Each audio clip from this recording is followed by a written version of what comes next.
Друзья, только благодаря вашим репостам этого видео мы сможем привлечь внимание к этой проблеме, расшевелить чиновников и ускорить ее решение.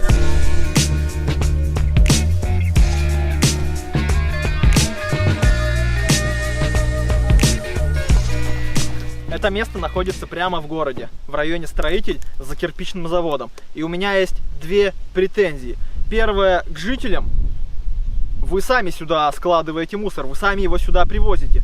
И если этого никто не запрещает, черт возьми, ребята, это не значит, что вот это допустимо. Вот это вы своими разумными головами сами создаете. А вторая претензия к властям. Я не верю, что вы об этом не знаете. Ну, если не знаете, тогда тут рождается третья претензия. Почему вы не гуляете по своему району? К какому это относится? К Ленинскому или какой здесь район в машиностроителе? Как об этом можно не знать? Ну что ж, я надеюсь, теперь вы об этом узнаете и будете принимать какие-нибудь меры.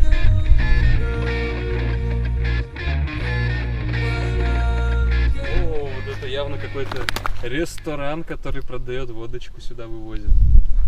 Но и это еще не все. Лишь свалкой дело не ограничивается. И сейчас я вам покажу хоть и локальный, но бетонный апокалипсис.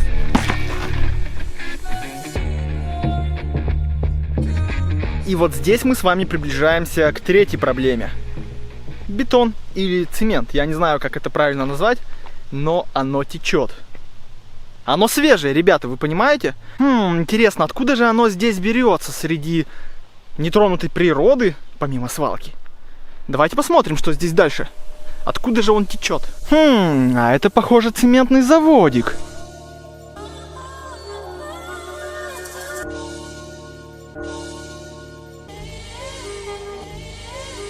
По следам от грузовика и площадочки такой выровненной под него, мы делаем вывод, что сюда подъезжает бетономешалка, ну, более-менее пустая. В нее заливается какой-то раствор для очистки, либо, ну, просто вода.